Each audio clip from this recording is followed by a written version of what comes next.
Hello, പത്തരമാറ്റിൻ്റെ ഇന്നത്തെ promo വിശേഷത്തിലേക്ക് ഏവർക്കും സ്വാഗതം. അങ്ങനെ നല്ല പ്രേക്ഷകരൊന്നടങ്കം നമ്മളെല്ലാവരും ആഗ്രഹിച്ചതുപോലെ തന്നെ അനിയയുടെ ആ ഒരു നിശ്ചയം മുടങ്ങുന്ന രംഗം, അതും മുടക്കാനായിട്ട് വരുന്ന പ്രത്യേകിച്ച് ആരുമല്ല, ആ ഒരു കിടിലൻ എപ്പിസോഡ് രംഗങ്ങളൊക്കെയാണ് ഇന്നത്തെ ഒരു പ്രൊമോയിൽ കാണാനായിട്ട് കഴിയുന്നത്.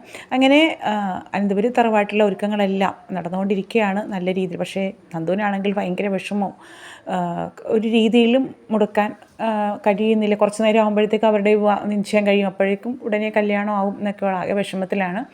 അങ്ങനെ ഇവിടെയാണെങ്കിൽ എല്ലാ ഒരുക്കങ്ങളൊക്കെ പൂർത്തിയായി. അപ്പോൾ ആ ഒരു സമയത്തേക്കും ഒരു കുടുംബപരമായിട്ട് ആ ഒരു ജ്യോത്സ്യൻ എത്തുകയൊക്കെ ചെയ്യുന്നുണ്ട്. അദ്ദേഹത്തിൻ്റെ കാർമ്മികത്വത്തിലാണ് ഈ ഒരു ചടങ്ങൊക്കെ നടക്കാനായിട്ട് പോകുന്നത്. അപ്പോൾ അനിയെയും കൂട്ടിക്കൊണ്ട് വരാനായിട്ട് ഇതുപോലെ അഭിയും ആദർശമാണ്. അതുപോലെ തന്നെ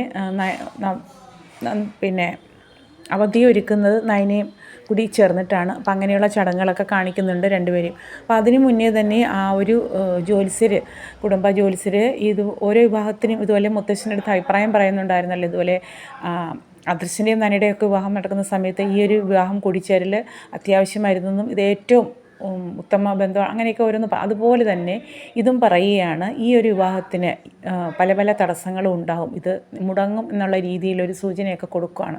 ഇത് കേൾക്കുമ്പോൾ മുത്തശ്ശനാകെ ടെൻഷനാവുന്നുണ്ട്. ഇനിയിപ്പോൾ എന്തെങ്കിലും അപ്പോൾ എന്ത് പ്രതിവിധി വേണമെങ്കിലും ചെയ്യാം എന്നൊക്കെ മുത്തശ്ശൻ പറയുകയാണ്. പക്ഷേ എനിക്കാണെങ്കിൽ അതിനെക്കാട്ടി ടെൻഷനാണ്. അങ്ങനെ അവരെ കൂട്ടിക്കൊണ്ട് വരാൻ പറയുകയാണ്.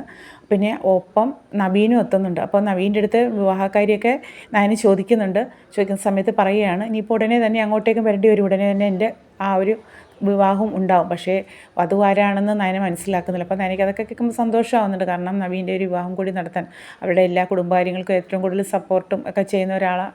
അപ്പോൾ അങ്ങനെ പറയുന്നുണ്ട്. പക്ഷേ നന്ദുവിനെയാണ് നവീൻ ഇഷ്ടപ്പെടുന്നതെന്ന് അറിയുന്നില്ല. പിന്നെ അങ്ങനെ അവിടെ ഒരുക്കങ്ങളെല്ലാം പൂർത്തിയായി. അപ്പോഴേക്കും വേണുവും രേവതിയും അവരും ഇറങ്ങുന്നതായിട്ട് കാണിക്കുന്നുണ്ട്. കാരണം ഈ ഒരു ഇന്ന് മൊത്തം അലമ്പാക്കണം എന്നുള്ള തീരുമാനത്തിലാണ് വേണുവും രേവതിയും അനാമികയും കൂടെ ചേർത്തിട്ടാണ് കേട്ടോ. അവർ പോലീസ് സ്റ്റേഷനിൽ ചെല്ലുന്നു. നന്ദുവിന് ഒരു പരാതി കൊടുക്കുകയാണ് കേട്ടോ. ഇങ്ങനെ നിയമവിരുദ്ധമായിട്ട്, അതായത് ഒരു ബന്ധം നിലനിൽക്കാതെ ഒഴിയുന്നതിന് മുന്നേ തന്നെ അവരുടെ വിവാഹം നിശ്ചയം നടത്തുന്നു. അപ്പോൾ അത് അങ്ങനെ കേസ് കൊടുത്തിട്ട്, അപ്പോൾ നിങ്ങൾ പോയിക്കോ, ഞാൻ ഉറപ്പായിട്ടും വരും എന്ന് പറയുന്നു. നിങ്ങൾ പൊയ്ക്കൊള്ളാൻ പറയുകയാണ്. അങ്ങനെ അവരവിടെ നിന്ന് ഇറങ്ങുവാണ്. അപ്പോൾ അവർ പറയുന്നുണ്ട് ഉറപ്പായിട്ട് ഇവർ അത് ചെയ്യും. കാരണം ഇവർക്കൂടെ ആവശ്യമുള്ള കാര്യമാണ്, നന്ദുവിനൂടെ ആവശ്യമുണ്ട് ഈ ഒരു വിവാഹം മുടങ്ങുന്നത്, അനിയുടെ വിവാഹം മുടങ്ങുക എന്നുള്ളത് നന്ദുവിൻ്റെയും കൂടെ ആവശ്യമാണ്. അപ്പോൾ ഉറപ്പായിട്ടും വേണ്ടത് ചെയ്യുമെന്ന് പറയുന്നു. പിന്നെ നമുക്കാണെങ്കിൽ ഈ ഒരു വിവാഹം മുടക്കിയാൽ മാത്രമേ നമ്മൾ ആവശ്യപ്പെടുന്ന പൈസ കിട്ടുകയുള്ളൂ. കാരണം അവർക്ക് എങ്ങനെയെങ്കിലും ഈ ഒരു വിവാഹം നടത്തണം. അപ്പം നമുക്ക് ആവശ്യമുള്ള നഷ്ടപരിഹാരം കിട്ടുകയും ചെയ്യും. അപ്പോൾ രണ്ട് രീതിയിൽ ഇങ്ങനെ പറഞ്ഞു അവർ നേരെ അനന്തപുരി തറവാട്ടിലേക്ക് പോവുകയാണ്. അങ്ങനെ ഇവിടെ എല്ലാ ഒരുക്കങ്ങളും പൂർത്തിയായി. പയ്യനെയും പെൺകുട്ടിയും വിളിക്കാൻ പറയുന്നത് രണ്ടുപേരെയും കൂട്ടിക്കൊണ്ട് വരികയാണ്. മുത്തശ്ശൻ മോതിരം എടുത്ത് കൊടുക്കുന്നു. അങ്ങനെ കയ്യിലോട്ടിടാൻ ഉള്ള ഒരു മുഹൂർത്തമായപ്പോഴേക്കും നടക്കില്ല, നിർത്ത് എന്ന് പറഞ്ഞിട്ട് വേണു കയറി വരുവാണ്. വേണുവും ഒപ്പം അനാമികയും രേവതിയും ഉണ്ട്. കാണുമ്പോൾ മുത്തശ്ശനെല്ലാം ഭയങ്കരമായിട്ട് അമ്പരന്ന് എല്ലാവരും മൊത്തത്തിൽ ജലജയൊക്കെ ഷോക്കായിപ്പോയി. അപ്പോൾ ജലജ പറയുന്നുണ്ട്, അപ്പോൾ വേണു പറയുന്നു ഈ വിവാഹം നടക്കില്ല, കാരണം നിയമപരമായിട്ട് ഈ ബന്ധം ഒഴിഞ്ഞിട്ടില്ല എന്ന് പറയുന്നു. അപ്പോൾ ജലജ പറയുന്നുണ്ട്, അച്ഛാ ഈ സമ്മതിക്കല്ല്, എന്തൊക്കെ തടസ്സങ്ങളുണ്ടായാലും ഈ വിവാഹം നിശ്ചയം ഉടനെ നടത്തണം, അതിന് മുടക്കം വരാൻ പാടില്ല എന്ന് ജലജ പറയുന്നു. വേണു പറയുന്നത് നടക്കാൻ പറ്റത്തില്ല എന്ന് പറയുന്ന സമയത്ത് മുത്തശ്ശൻ വേണുവിനെ തല്ലുകയൊക്കെ ചെയ്യുന്നുണ്ട്. അപ്പോൾ അനാമികയും രേവതിയൊക്കെ ആകെ ഷോക്കിംഗ് ആയിപ്പോയി മുത്തശ്ശനെ വേണുവിനെ തല്ലുന്ന കണ്ടപ്പോൾ. പക്ഷേ എന്ത് പറഞ്ഞു കഴിഞ്ഞാലും നടക്കാൻ പറ്റത്തില്ലെന്ന് പറയുന്നെങ്കിലും മുത്തശ്ശൻ തല്ലിയപ്പോഴത്തേക്കും അവരൊന്ന് ഡൗൺ ആവുന്നുണ്ട്.